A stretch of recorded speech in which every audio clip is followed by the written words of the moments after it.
हिंदी में यूपीएससी की तैयारी से संबंधित प्रोग्राम्स को देखने के लिए सब्सक्राइब करें स्टडी IQIAS हिंदी। नमस्कार, बहुत बहुत स्वागत है आप सभी का स्टडी IQIAS हिंदी में। मेरा नाम है अतुल जैन। अगर आपने पिछले वर्ष की खबरें फॉलो करी हैं, अगर आपने पिछले साल के करंट अफेयर्स देखे हैं, सुने हैं, मेरे ही चर्चाएं आपने सुनी हैं, तो भी आपने निश्चित तौर पे गुरपतवंत सिंह पन्नू की हत्या के प्रयास का जो मामला है उसके बारे में तो निश्चित तौर पे सुना होगा। गुरपतवंत सिंह पन्नू की हत्या का जो प्रयास था उसने भारत और अमेरिका के जो संबंध थे, द्विपक्षीय संबंध थे, उनको बहुत नीचे ला दिया था। और एक बार ऐसा प्रतीत होने लगा था कि शायद अमेरिका के राष्ट्रपति जो बाइडेन साहब जो हैं वो भारत की यात्रा से इसलिए भी बच रहे हैं क्योंकि पन्नू के मामले को लेकर अमेरिका भारत से नाराज है। और वो समय था जब भारत पर इस तरह के बहुत सारे आरोप लगे थे। भारत में ऐसे ही आरोप कनाडा ने भी लगाए थे कि भारतीय सुरक्षा एजेंसियां जो हैं वो कनाडा में एक व्यक्ति की हत्या करने की कोशिश कर रही हैं, वहां पर सफलतापूर्वक कर दी गई हत्या उसकी। यह आरोप लगाया गया कि भारत ने की है वो हत्या, भारत ने करवाई है हरदीप सिंह निज्जर की।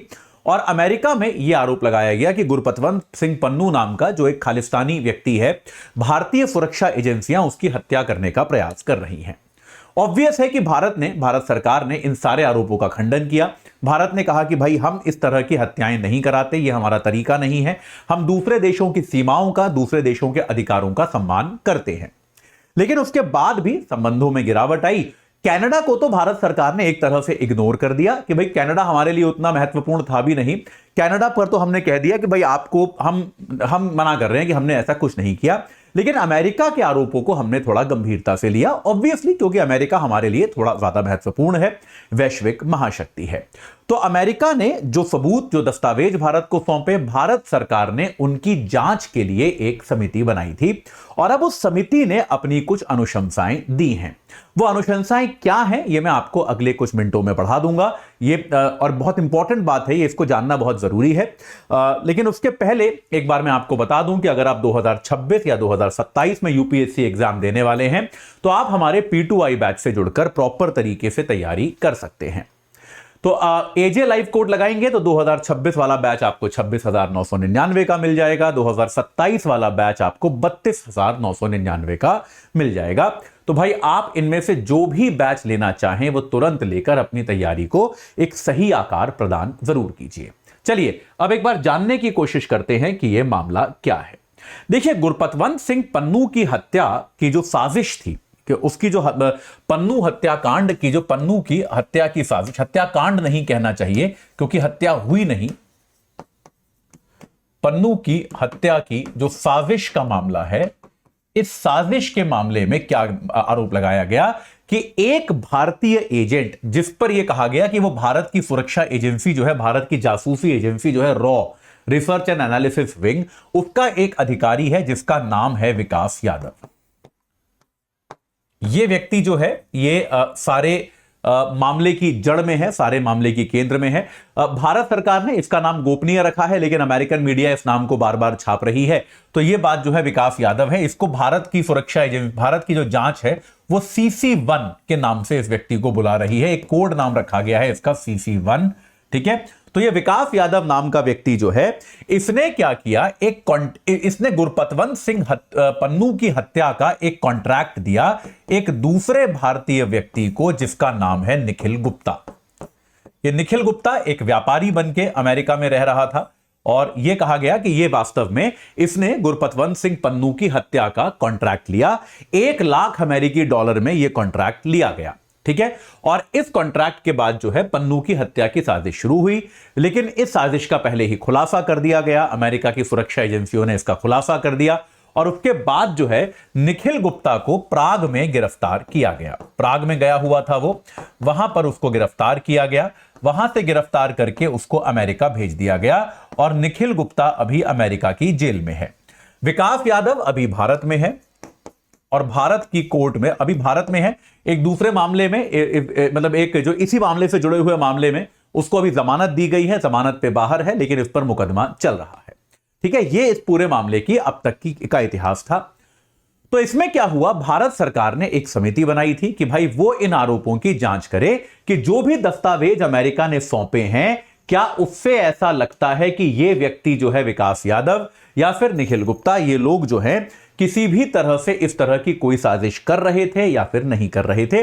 और अगर कर रहे थे तो क्या उसमें वो भारत सरकार के संसाधनों का दुरुपयोग कर रहे थे या फिर नहीं कर रहे थे? तो अब भारत सरकार की जो रिपोर्ट आई है, जो इस जांच एजेंसी की रिपोर्ट आई है, उसने अपनी जांच में प्रथम दृष्टया विकास यादव को दोषी माना है।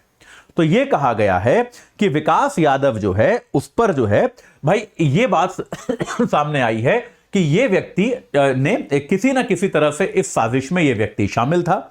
हालांकि भारत पहले ही इस बात को स्पष्ट कर चुका है कि जब उसने यह काम किया तब यह हमारा सदस्य नहीं था, रॉ का एम्प्लॉय नहीं था, रॉ से यह रॉ को पहले छोड़कर जा चुका था। और रॉ को छोड़ने के बाद यह व्यक्ति एक किसी अन्य संगठन के कहने पे, अब वो संगठन कौन सा है यह भारत ने स्पष्ट नहीं किया, यह किसी ने भी स्पष्ट नहीं किया है, किसी अन्य संगठन, किसी अन्य संस्थान के कहने पर यह क्या कर रहा था, गुरपतवंत सिंह पन्नू की कॉन्ट्रैक्ट किलिंग का प्रयास शायद कर रहा था।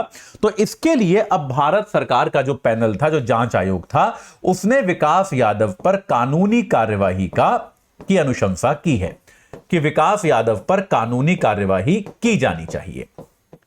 यह बात उन्होंने कही है, विकास यादव पर कानूनी कार्यवाही की अनुशंसा की है कि भाई इस व्यक्ति पर कानूनी कार्यवाही की जानी चाहिए क्योंकि यह गैर कानूनी काम वहां पर कर रहा था।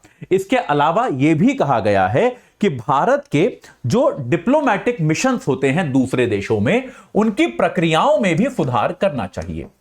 कि मान लीजिए कोई अधिकारी या फिर कोई पूर्व अधिकारी इस प्रकार का मिशन अगर करना चाहता है तो ऐसा ना हो पाए भविष्य में, उसके लिए प्रक्रियाओं में भी सुधार करना चाहिए। देखिए इस बात को समझिए कि कई बार क्या होता है कि माफ कीजिएगा, कि आप जब रॉ के अधिकारी होते हैं तो आप अपना एक बहुत बड़ा नेटवर्क बना लेते हैं। ठीक है, आप बहुत लोगों को जानते हैं, हर तरह के लोगों को जानते हैं जो आपके लिए जासूसी कर सकते हैं, इस तरह के काम कर सकते हैं। लेकिन जब आप नौकरी छोड़ते हैं, आपका नेटवर्क वो तब भी बना रहता है। तो इसकी व्यवस्था की जानी चाहिए कि यह नेटवर्क जो बना है इसका दुरुपयोग ना किया जाए। जो नेटवर्क बनाया गया था वो सरकारी नौकरी में आप जब थे उस समय बनाया गया था। अब अगर आपने नौकरी छोड़ दी है, उस समय इसका दुरुपयोग करने का कोई खास मतलब, कोई खास लॉजिक नहीं है। तो इसका इस तरह से प्रक्रियागत सुधार जो है यह यहां पर किया जाना चाहिए। अगर हम बात करें अमेरिका की, तो अमेरिका में जो विकास यादव पर क्या आरोप लगाए गए हैं, अमेरिका में विकास यादव पर क्या आरोप लगे हैं, कॉन्ट्रैक्ट मर्डर के, कि हत्या का कॉन्ट्रैक्ट, हत्या का कॉन्ट्रैक्ट देने का आरोप लगा है। और निश्चित तौर पे भाई अगर आपने हत्या का कॉन्ट्रैक्ट दिया है तो आपने उसके लिए पेमेंट किया होगा, तो व्हाइट मनी तो नहीं हो सकता। तो ऑब्वियस सी बात है कि यहां पर मनी लॉन्ड्रिंग का आरोप भी जो है अमेरिका ने यहां पर विकास यादव पर लगाया है। तो अब देखने वाली बात यह होगी कि ऐसे में विकास यादव पर जो भारत सरकार है, वो भारत की जो न्यायपालिका है, वो किस तरह का मामला दर्ज करती है। यहां पर एक बात समझने वाली यह भी है कि विकास यादव चाहे वो भारत सरकार के कहने पर काम कर रहा था या नहीं कर रहा था, ये मैं नहीं जानता। बहुत लोग कहते हैं कर रहा था, भारत सरकार का कहना है हमारे कहने पर काम नहीं कर रहा था, हमारा इससे कोई लेना देना नहीं है। वो खालिस्तानी जो आतंकवादी है उनके विरुद्ध काम कर रहा था। तो ऐसे में यह बात भी समझने वाली है कि अगले कुछ दिनों में अमेरिका में डोनाल्ड ट्रंप की सरकार आ जाएगी।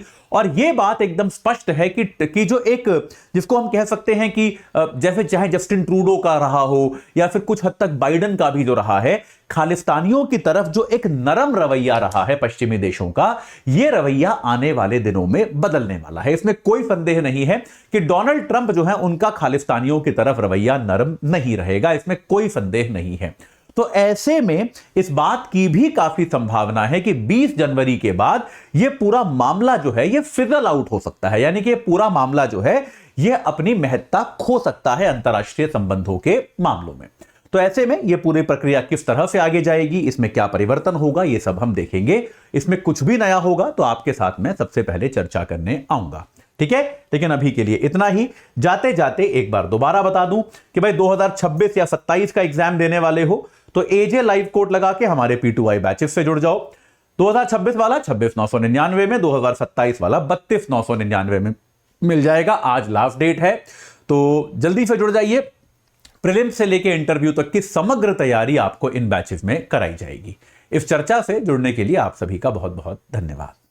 हिंदी में यूपीएससी की तैयारी से संबंधित प्रोग्राम्स को देखने के लिए सब्सक्राइब करें स्टडी IQ IAS हिंदी।